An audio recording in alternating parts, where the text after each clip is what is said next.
हाँ जी नालायको, इस वीडियो में हिडन गुडविल वाला टॉपिक समझा रहा हूँ मैं आपको। बहुत इजी टॉपिक है। हिडन गुडविल के टोटल 3 केसेस हैं। फर्स्ट केस समझते हैं। देखो फर्स्ट केस में क्या होता है, कुछ सिर्फ आपको ये चीजें गिवन होंगी। ये क्वेश्चन जनरली 1 मार्क में आता है। ऐसा सिर्फ आपको तीनों की कैपिटल्स गिवन होंगी। वो आपसे पूछेंगे कि हिडन गुडविल की वैल्यू निकाल कर दिखाओ।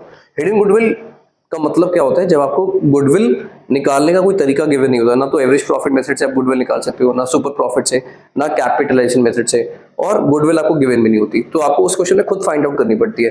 पहले देखते हैं 1 मार्कर कैसा होता है। इस केस में आपको सिर्फ तीनों की कैपिटल गिवन होंगी। वो आपको बोलेंगे कि आप हिडन गुडविल निकाल कर दिखाओ।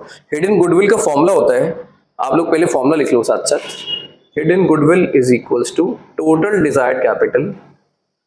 मतलब क्या होता है डिजायर्ड कैपिटल का, अभी समझते हैं। अभी मैं आपको इजी वे में लिखवा रहा हूँ। हम लोग एग्जाम्स में लेकिन वही लैंग्वेज लिखेंगे जो बुक में गिवन है। उसका मतलब शॉर्ट में ये होता है desired capital minus actual Capitals. अभी आपको फटाफट टॉपिक समझ में आए, इसलिए मैं आप ये इजी लैंग्वेज यूज कर रहा हूँ। इसको बोलते हैं टोटल डिजायर्ड कैपिटल। सबसे पहले जो आपको चाहिए होती है, माइनस करते हैं total actual Capitals. Desired capital की अगर बात करें तो जैसे आप एडजस्टमेंट वाले टॉपिक में सी के बेसिस पर टोटल कैपिटल फाइंड आउट करते हो ना। लेट्स सपोज सी 40,000 लेकर आ रहा है और वो 1/4 के लिए आ रहा है। तो अगर कोई 1/4 के लिए आपको 40,000 रुपीज दे रहा है, दैट मीन्स आप फर्म में टोटल कैपिटल कितनी रखना चाहते हो, 160 रखना चाहते हो ना। अगर कोई let's suppose total capital x है, इसका 1/4 शेयर के लिए आपको 40,000 पे कर सकता है, तो दैट मीन्स आप टोटल कैपिटल कितनी रखना चाहते हो फर्म में, जिस हिसाब से आप उससे पैसे ले रहे हो, दैट मीन्स 160। तो इसको बोलते हैं टोटल डिजायर्ड कैपिटल, जो हम फर्म में रखना चाहते हैं सी के आने पर। फाइन, माइनस करते हैं total actual capital.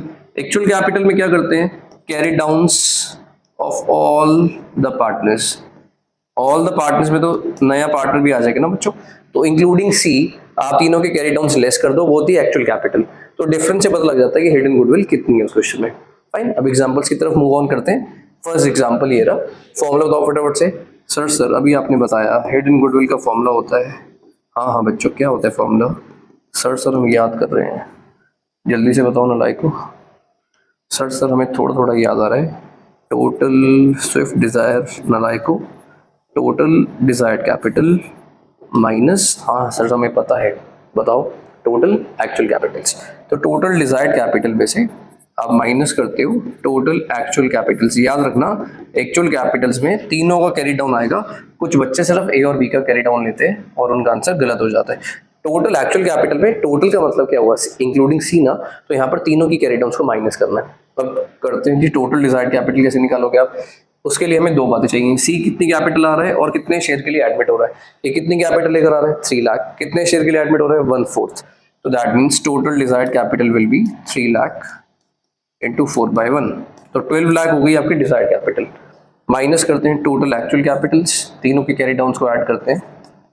2 lakh plus 3 और प्लस 3।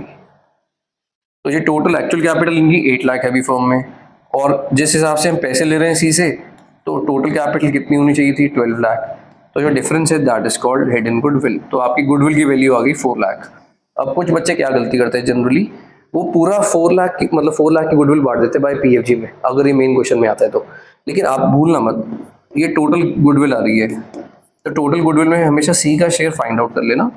पूरी गुडविल कभी मत बांटना। सी का शेयर 1/4 था ना, तो दैट मीन्स सी को कितनी गुडविल लेकर आनी होगी, 1 लाख।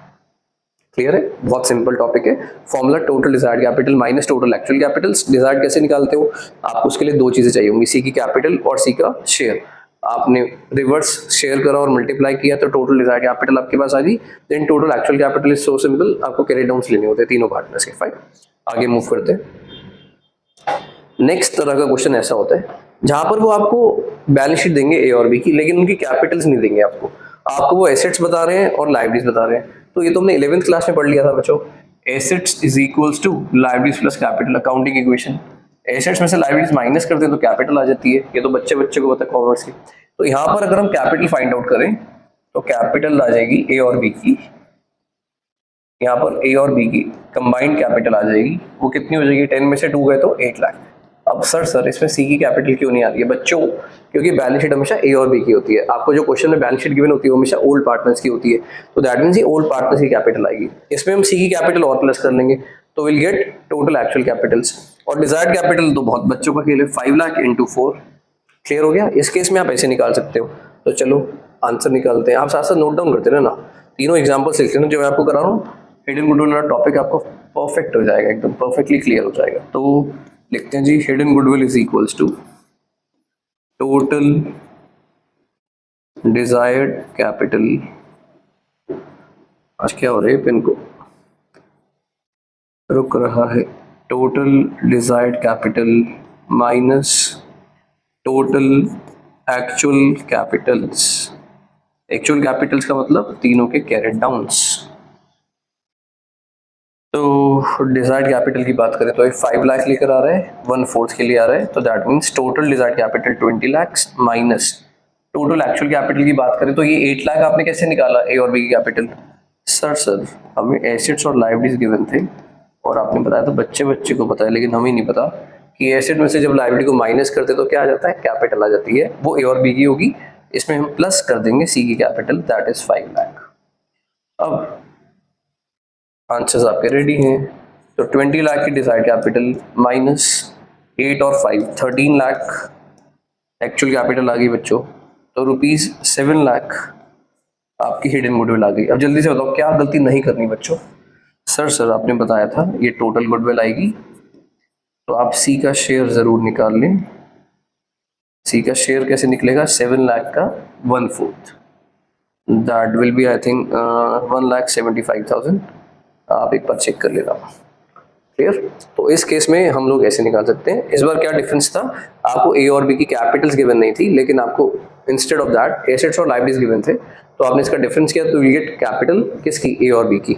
बस 8 लाख रुपीज आ गए आपके पास, उसमें सी की कैपिटल प्लस कर दी, टोटल एक्चुअल कैपिटल्स सी की कैपिटल 5 लाख थी, वो 1/4 के लिए आया था, तो टोटल कैपिटल आपने यहाँ से निकाल ली, डिफरेंस करा 7 लाख, उसका शेयर अप्लाई करा, हिडन गुडविल भी आ गई, उसका शेयर भी आ गया, क्लियर, जो आप बाय प्रीमियम फॉर गुडविल लिखते हो। अब नेक्स्ट केस में वो आपको कैसे दे सकते हैं, एक फुली फ्लेज क्वेश्चन दे सकते हैं। ये आपके लिए मुझे लगता है बहुत ही सिंपल है, आपको पार्टनर्स बनाना बहुत अच्छे से आ गया। जल्दी से मुझे बताओ सबसे पहली चीज क्या चाहिए होती है आपको हिडन गुडविल में? सर टोटल डिजायर्ड कैपिटल कैसे निकालते हो? उसके लिए सी की कैपिटल और सी का शेयर चाहिए होगा। सी की कैपिटल कितनी है, देखो यहाँ पर मैंने अलग से लिखी हुई है 5 लाख, और सी कितने शेयर के लिए आ रहा है, ये रहा 1/4। तो पहला आंसर तो हमें मिल गया 20 लाख की टोटल डिजायर्ड कैपिटल है। Total actual capital find out करते हैं, तो एक्चुअल कैपिटल तो हमें मुझे लगता है पार्टनर्स कैपिटल अकाउंट बना लेना चाहिए, वहां से निकाल लेनी चाहिए। पार्टनर्स कैपिटल जब आप बनाओगे इस क्वेश्चन का, तो पहले ब्रॉड डाउन लिख दोगे आप, है ना। मैं चीजें मार्क करता हूँ, बाय बैलेंस ब्रॉड डाउन में ये चला जाएगा 250 और 250। रिजर्व्स को बांट दोगे आप, कौन सी रेशो में बांटते हो? ओल्ड रेशो, मैंने वहां पर लिखी हुई है ओल्ड रेशो 3:2, तो 2 लाख को बांट देना 120 और 80 आ जाएगा। पीएल को बांट देना ओल्ड रेशो में 6 लाख को, तो इसको जब आप 3:2 में बांटोगे 360 और 240 आ जाएगा। इसके बाद बस इधर आ जाओ, गुडविल को राइट ऑफ कर लेना भाई, आपको पता है वो 3 एसेट्स राइट ऑफ करते हो, गुडविल, एडवर्टीजमेंट और पीएल, है ना। अब तो राधिका को भी अच्छे से पता लग गया। इधर लाइबिलिटीज की बात करूं तो 5 रिजर्व होते हैं, general reserve, reserve fund, WCR, IFR, PL, और एडवर्टीजमेंट सस्पेंस को भी हम राइट ऑफ कर लेंगे, है ना। तो हम लोग पार्टनर्स कैपिटल बनाकर आराम से हिडन गुडविल तक पहुंच जाएंगे। मतलब ये मेन क्वेश्चन में मैं आपको बता रहा हूँ, जो फुली फ्लेज क्वेश्चन होता है उसमें आप हिडन गुडविल कैसे फाइंड आउट करोगे आप, क्योंकि उस क्वेश्चन में रिवैल्यूएशन अकाउंट बनाओगे, पार्टनर्स बनाओगे, तो देखो पार्टनर्स जब आप इस क्वेश्चन का बनाओगे तो ऐसी वैल्यूज आ जाएंगी आपके पास, ब्रॉड डाउन हो गया, रिजर्व हो गया, पीएल हो गया, बाय कैश हमने एज्यूम कर लिया कि 5 लाख लेकर आ रहा है वो 1/4 शेयर के लिए, गुडविल को राइट ऑफ कर लिया, एडवर्टीजमेंट सस्पेंस को राइट ऑफ कर लिया। लेकिन अभी एक चीज मिसिंग है ना, जब तक हमारे पास ये वाली गुडविल नहीं आएगी तब तक हम यहाँ पर बैलेंस कैरी डाउन तो नहीं लिख सकते ना, है ना बच्चों। तो अभी हम लिखेंगे नहीं, लेकिन प्रीमियम फॉर गुडविल को छोड़कर कैरी डाउन कैसे निकलता है, स्ट्रैटेजी वही ऑप्ट करनी पड़ेगी, total of credit side of A minus total of debit side of A. तो आपके पास ए का कैरी डाउन आ जाएगा, है ना, विदाउट गुडविल। अभी गुडविल तो ले नहीं सकते क्योंकि गुडविल आप कैलकुलेट कर रहे हो। अभी बी की बात करें तो बी की इन तीनों चीजों को प्लस कर लेना, इन दोनों को माइनस कर देना, तो बी का कैरी डाउन आ जाएगा आपके पास। सी का ऑलरेडी है 5 लाख, क्लियर। तो बहुत सिंपल हो गया। जब भी एक फुली फ्लेज क्वेश्चन में आता है तो ज्यादा सिंपल हिडन गुडविल निकालनी, क्योंकि पूरा क्वेश्चन आप ऑलरेडी कर चुके हो। बस आपको क्या करना है, ध्यान से देखो वर्किंग नोट कैसे बनेगा। आपने लिखा desired capital 5 lakh into 4/1 that is 20 lakh, fine. Less actual Capitals, ये आपने क्रेडिट साइड को प्लस कर लिया, डेबिट साइड को माइनस किया। मैं आंसर निकलवा देता हूँ फटाफट आपको, ये 360 कैंसिल आ जाएगा 370। तो ए की जो एक्चुअल कैपिटल आएगी ये आएगी 3,70,000, माइनस कर लेंगे। इधर बात करते हैं बी की, 240 ये आएगा 330 बच्चों। और सी की है ही, कितनी थी सी की, 5 लाख, तो मैं डायरेक्टली लिख देता हूँ 5 लाख। बस देखो कितना सिंपल टॉपिक था। सर ये तो बहुत ही आसान टॉपिक है, मैं तो आपको कह ही रहा था बच्चों, कोई भी चीज़ मुश्किल है ही नहीं अकाउंट्स में। तो 6 7 12 लाख माइनस करेंगे तो यहाँ पर आपकी हिडन गुडविल आ गई 8 लाख। अब जल्दी से बता दो नालायक को, क्या गलती नहीं करना चाहते, क्या गलती नहीं करनी चाहिए। सर इसका शेयर निकालना मत भूलना, किसका, सी का। तो यहाँ पर टोटल गुडविल आ रही है, तो यहाँ पर हम सी का शेयर निकाल लेंगे जी। वो 1/4 के लिए आया था शायद, ज़्यादातर हमने उसको 1/4 के लिए एडमिट किया है, तो 2 लाख रुपीज़ उसको लेकर आने पड़ेंगे। अब मैं एज्यूम कर लेता हूँ कि इस क्वेश्चन में सैक्रिफाइसिंग रेशो इक्वल है, तो आप क्या करोगे, 2 लाख को बांट दोगे। कौन सी रेशो में बच्चों, सर हमेशा premium for goodwill sacrificing ratio में ही तो बांटते हैं। अगर ओल्ड गिवन होती है सिर्फ, न्यू रेशो गिवन नहीं होती और केस 1 लग रहा होता है, तो आप ओल्ड में बांटते हो क्योंकि ओल्ड ही सैक्रिफाइसिंग होती है। और अगर ओल्ड और न्यू दोनों गिवन होती है तो हमेशा सैक्रिफाइसिंग का वर्किंग नोट बनता है। फाइन, अब हम आंसर्स निकाल लेंगे बच्चों, इन सबको प्लस कर लो, इसको माइनस कर दो, मैं आंसर निकलवा देता हूँ, 370 आएगा 4,70,000। इधर बात करें तो ये आ जाएगा जी 4,30,000। ये हमने हाइपोथेटिकल फिगर्स लिए तीनों एग्जांपल्स में। अब जब आप क्वेश्चन करोगे तो आपको हिडन गुडविल का पूरा टॉपिक अच्छे से क्लियर हो जाएगा, बिलीव मी। तो क्लियर हुआ आपको अच्छे से टॉपिक। मिलते हैं फिर जल्दी किसी नेक्स्ट वीडियो में।